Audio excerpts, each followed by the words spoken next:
શિયાળાની સાંજ હોય અને ગરમા ગરમ મેથી બાજરીના ઢેબરા ખાવા મળી જાય તો મજા આવી જાય. આ ઢેબરાને તમે એકવાર બનાવી બાળકોને લંચ બોક્સમાં, હસબન્ડને ટિફિન બોક્સમાં અથવા તો પ્રવાસ માટે પણ લઈ જઈ શકો છો. તો આજે આપણે ખૂબ જ સરળ રીતે મેથી બાજરીના ઢેબરા બનાવીશું, જેને તમે ગરમ ખાઓ કે ઠંડા એકદમ પોચા જ રહેશે અને ખાવામાં ખૂબ જ ટેસ્ટી લાગશે. તો હું છું નિરાલી અને નિરાલીસ કિચનમાં તમારું સ્વાગત છે. તો ચાલો બનાવવાનું શરૂ કરીએ. હવે ઢેબરા તો બધાને ત્યાં બનતા જ હોય છે, પણ મારા ઘરે જે રીતે ઢેબરા બને છે એનું મેઝરમેન્ટ બતાવું. તો અત્યારે મેં 1.5 કપ બાજરીનો લોટ લીધો છે. અડધો કપ આપણે ઘઉંનો લોટ લઈશું, જે રોટલી બનાવવા માટે લઈએ છીએ. સાથે જ 1/4 કપ જેટલો આપણે જુવારનો લોટ લઈશું. ત્યાર પછી આપણે જોઈશે 200 ગ્રામ જેટલી લીલી તાજી મેથીની ભાજી. હવે આ ભાજીને સારી રીતે ધોઈ અને કોરી કરીને ઝીણી ઝીણી સમારી લેવાની. સમારી લીધા પછી કપથી પણ હું તમને મેઝર કરીને બતાવીશ. ત્યાર પછી એક પોળા વાસણમાં આ ત્રણેય લોટને આપણે ઉમેરી દઈશું. તો 1.5 કપ બાજરીનો, અડધો કપ ઘઉંનો અને 1/4 કપ જેટલો જુવારનો, એમ ત્રણેય લોટ મળીને 2.5 કપ જેટલા લોટ થાય છે. તો એની સામે સમારેલી ભાજી પણ આપણે 2.5 કપ જેટલી જ લેવાની છે. અહીં જો તમને મેથીની ભાજીનો સ્વાદ વધારે ના ગમતો હોય તો અડધી મેથીની અને અડધી પાલકની ભાજી એ રીતે પણ ઉમેરી શકાય. બાજરીના લોટમાં બાઇન્ડિંગ નથી આવતું, તો બાઇન્ડિંગ માટે જ આપણે એમાં ઘઉંનો લોટ ઉમેરવાનો છે. ત્યાર પછી એમાં આપણે ઉમેરીશું 1/4 કપ જેટલા લીલા ધાણા અને 1 ટેબલસ્પૂન જેટલી લસણની પેસ્ટ. સૂકા લસણની જગ્યાએ તમે લીલું લસણ પણ ઉમેરી શકો. જો લીલું લસણ ઉમેરો તો અડધો કપ જેટલું ઉમેરવાનું. હવે તીખાશ માટે આપણે એમાં 2 ટેબલસ્પૂન જેટલી આદુ મરચાંની પેસ્ટ ઉમેરીશું અને 1/2 ટીસ્પૂન જેટલા અજમાને આ રીતે હાથથી ક્રશ કરીને ઉમેરી લઈશું. 2 ટીસ્પૂન જેટલા સફેદ તલ ઉમેરીશું. 1/2 ટીસ્પૂન જેટલી હિંગ ઉમેરી દઈશું અને 1/2 ટીસ્પૂન જેટલો હળદર પાવડર ઉમેરી દઈશું. સાથે જ 1 ટેબલસ્પૂન જેટલું ધાણા જીરું પાવડર અને 2 ટેબલસ્પૂન જેટલું આપણે એમાં ગોળ ઉમેરીશું. અમારા ઘરમાં બધાને થોડા તીખા અને ખાટા મીઠા ઢેબરા ભાવે છે. તમારા સ્વાદ પ્રમાણે તમારે ખટાશ, ગળપણ અને તીખાશ બેલેન્સ કરી લેવાનું. સ્વાદ પ્રમાણે મીઠું ઉમેરી દઈશું અને મોણ માટે અત્યારે મેં 1 ટેબલસ્પૂન જેટલું દેશી ઘી ઉમેર્યું છે. ઘીની જગ્યાએ તમે તેલ પણ લઈ શકો, પણ ઘીથી બનાવેલા ઢેબરા ખરેખર ખાવામાં ખૂબ જ સ્વાદિષ્ટ લાગે છે. હવે બધા જ મસાલાને ભાજી અને લોટ સાથે પહેલાં કોરા જ મિક્સ કરી લઈશું. ફ્રેન્ડ્સ, આજે આપણે ગુજરાતી ઢેબરા બનાવી રહ્યા છે. ઢેબરા અને થેપલા એ બંને અલગ અલગ છે. થેપલા મોટાભાગે ઘઉંના લોટથી બનાવવામાં આવે છે, પણ ગુજરાતી ઢેબરા બાજરી કે જુવારનો લોટ મિક્સ કરીને બનાવાય છે. આજે આપણે આ લોટમાં દહીંનો ઉપયોગ કરવાના છે, પણ દહીંની જગ્યાએ તમે મલાઈનો પણ ઉપયોગ કરી શકો છો. તો 3 થી 4 ટેબલસ્પૂન જેટલી તમે મલાઈ ઉમેરી દેશો તો પણ ઢેબરા એકદમ સરસ પોચા બનશે. હવે 4 થી 5 ટેબલસ્પૂન જેટલું મેં એમાં દહીં ઉમેર્યું. દહીં તમારે ફ્રેશ લેવાનું છે, મોડું દહીં. ખાટા દહીંનો ઉપયોગ નહીં કરવાનો. જો તમે દહીં ખાટું ઉમેરશો ને તો ઢેબરા એકાદ દિવસમાં જ ખટાશ પકડશે અને બહુ ખાટા ઢેબરા સ્વાદમાં સારા નથી લાગતા. દહીં ઉમેર્યા પછી આ રીતે જોઈ લેવાનું. પાણીની જરૂર લાગે એ પ્રમાણે જ પાણી થોડું થોડું ઉમેરતા જવાનું અને ઢેબરા માટેનો લોટ બાંધી લેવાનો. લોટમાં એકદમ સરસ બાઇન્ડિંગ આવી ગયું છે, તો વધારે પાણીની જરૂર નહીં પડે. ફક્ત 3 થી 4 ટેબલસ્પૂન પાણીમાં જ લોટ આપણો એકદમ સરસ બંધાઈને તૈયાર થઈ જશે. તો પાણીની ક્વોન્ટિટી આ રીતે ઓછી રાખવાની. દહીં તમારે વધારે ઉમેરવાનું. દહીં ઉમેરીને બનાવેલા ઢેબરાનો સ્વાદ એકદમ સરસ ખાટો મીઠો આવશે. સ્વાદમાં એકદમ સરસ લાગશે અને ઘરમાં બધાને બહુ જ ભાવશે. તો તમે જોઈ શકો છો ઢેબરા માટેનો લોટ બાંધીને મેં તૈયાર કરી લીધો છે. હવે ઢાંકીને આપણે 10 થી 15 મિનિટ સુધી એને રેસ્ટ આપીશું.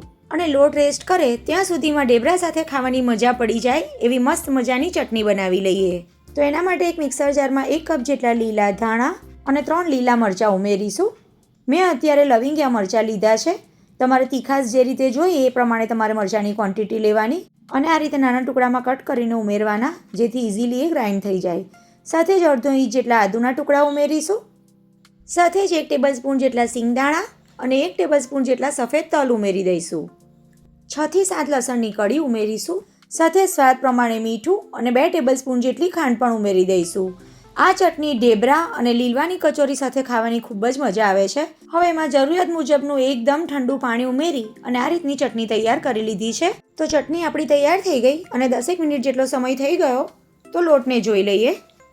તો લોટ પણ એકદમ સરસ સેટ થઈ ગયો છે. તો હાથ પર થોડું ઘી લગાવી દઈશું અને થોડી વાર માટે લોટને મસળી લઈશું. આ પ્રોસેસ તમે ખાસ કરજો, એનાથી ઢેબરા એકદમ સરસ પોચા બને છે. તો લોટને મેં એકદમ સરસ મસળી લીધો. હવે આપણે એમાંથી મીડિયમ સાઇઝના લુવા તૈયાર કરીશું. ઢેબરા તમારે જે સાઇઝના બનાવવા હોય એ પ્રમાણે તમારે લુવા તૈયાર કરી લેવાના. હથેળીથી ચપટા કરી અને સેમ એ જ રીતે બાકીના બધા જ લુવાને હું તૈયાર કરી લઈશ. હવે આપણે ઢેબરા વણવાના છે, તો એના માટે એક લુવો લઈ અને બાકીના લુવાને આપણે ઢાંકીને સાઈડ પર રહેવા દઈશું, જેથી સુકાઈ ના જાય. ઢેબરા વણવા માટે અત્યારે મેં ઘઉંના લોટનું જ અટામણ લીધું છે. બાજરીનો લોટ વધારે ઉમેર્યો હોવાથી વણતી વખતે આ રીતે ક્રેક્સ આવશે, તો કિનારીઓને હાથથી થોડી સરખી કરી લેવાની અને હલકા હાથે વણી લેવાનું. હલકા હાથે વણવાનું. ભાખરી જેવું ભાર દઈને તમે વણવા જશો તો એ ફાટી જશે. વણતી વખતે તમને જરૂર લાગે તો બીજું અટામણ લેતા જવાનું અને આ રીતે હલકા હાથે વણી લેવાનું. હવે વણતી વખતે જે ધારો ફાટી છે એ ધારો આપણે જ્યારે ઢેબરા શેકીએ ને ત્યાર પછી કડક લાગે છે, તો એને સરખી કરવા માટે મેં આ રીતનું એક ડબ્બાનું ઢાંકણ લીધું છે. તો ઢાંકણ મૂકી આ રીતે કટ કરી લઈશું અને સાઇડ્સને અલગ કરી લઈશું, જેથી બધા ઢેબરા એક સરખી સાઇઝના તૈયાર થાય અને ફાટેલી ધારો કડક પણ ના થઈ જાય. તમે જોઈ શકો છો રોટલી કરતાં થોડું જાડું ઢેબરું તૈયાર થયું છે. હવે આપણે શું કરીશું કે ઢેબરા પર આ રીતે પાણીનો હાથ લગાવી દઈશું અને ત્યાર પછી થોડા તલ સ્પ્રિંકલ કરી દઈશું અને ફરી એના પર હલકું વેલણ ફેરવી દઈશું, જેથી ઢેબરા પર તલ સ્ટીક થઈ જાય. આ રીતે બનાવેલા ઢેબરા સ્વાદમાં પણ સરસ લાગે છે અને દેખાવમાં પણ. બીજું એક ઢેબરું વણીને ફટાફટ બતાવી દઉં. આ રીતે હલકા હાથે ગોળ ગોળ ફેરવતા જઈને જરૂરિયાત મુજબનું અટામણ લેતું જવાનું અને રોટલી કરતાં થોડું જાડું ઢેબરું વણી લેવાનું. તમારે જો આ રીતે તલ ના લગાવવા હોય તો આમને આમ જ તમે ઢેબરું શેકીને તૈયાર કરી શકો છો. ચાલો હવે ઢેબરાને શેકી લઈએ. તો અહીં મેં કોરો તવો લીધો છે, તો ઢેબરા શેકતા પહેલાં એના પર થોડું ઘી લગાવી દઈએ. તમે તેલ પણ લગાવી શકો, પણ ઘીમાં શેકેલા ઢેબરા તેલથી શેકેલા ઢેબરા કરતાં સ્વાદમાં વધારે સારા લાગે છે. નીચેની સાઈડ થઈ જાય અને થોડા બબલ દેખાય એટલે સાઈડ ચેન્જ કરી ઉપર થોડું ઘી લગાવી દેવાનું અને ત્યાર પછી ફરી ઉલટાવી દેવાનું. આમ સ્પેચ્યુલાથી હલકા હાથે પ્રેસ કરતા જઈને બંને સાઈડ એકદમ સરસ ગોલ્ડન અને ક્રિસ્પી થઈ જાય એ રીતે શેકી લેવાનું. તમને જો ઘી ના ભાવતું હોય તો તમે તેલમાં પણ શેકી શકો અને ઘી તેલ કેટલું લગાવવું એ તમારી ચોઈસ પર ડિપેન્ડ કરે છે. તમે ઓછું ઘી કે તેલ ખાતા હોય તો એ પ્રમાણે ઓછું લેવાનું, પણ વધારે ઘી કે તેલમાં શેકેલા ઢેબરા વધારે દિવસ સુધી સારા રહે છે. એ જ રીતે બાકીના ઢેબરા પણ આપણે શેકી લઈશું.